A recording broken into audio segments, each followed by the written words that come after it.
คิสคุกกิ้งวันนี้มีวิธีทำพุดดิ้งมาฝากค่ะ เราจะทำพุดดิ้งนมสดสีฟ้าแล้วก็ตกแต่งเป็นรูปแมวน้ำอุ๋งๆกัน ไปดูวิธีทำกันเลยค่ะ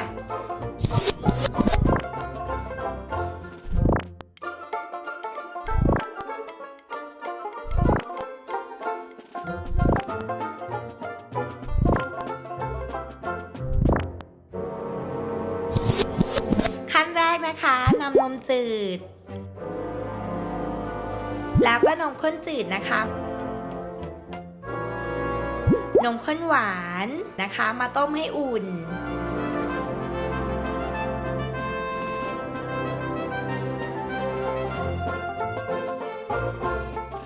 ใส่ผงเจลาตินลงไปค่ะ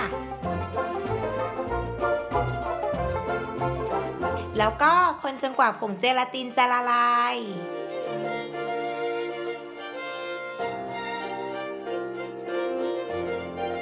จากนั้นก็นำสีผสมอาหารสีฟ้าหยดลงไปค่ะ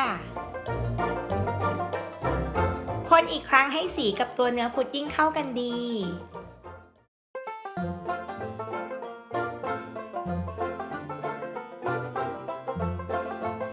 แล้วก็ตักใส่ถ้วยหรือพิมพ์รูปวงกลม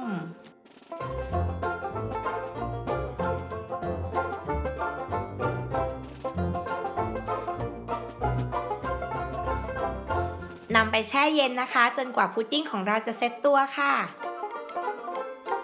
พอพุดดิ้งเซ็ตตัวดีแล้วนะคะก็มาตกแต่งให้เป็นหน้าอุ๋งๆหรือว่าแมวน้ำกันได้เลย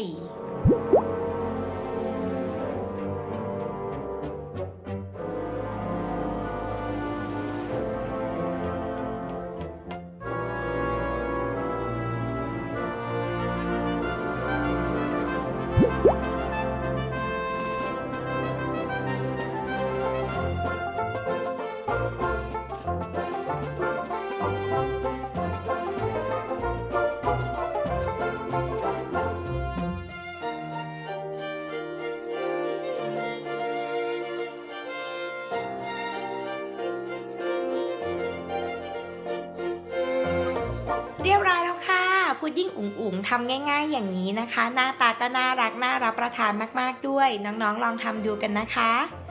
ครั้งหน้า Kiss Cooking จะมีเมนูไหนมาฝากกันอีกกด Subscribe Kiss Kitchen เอาไว้แล้วก็อย่าลืมกดกระดิ่งกันด้วยนะคะ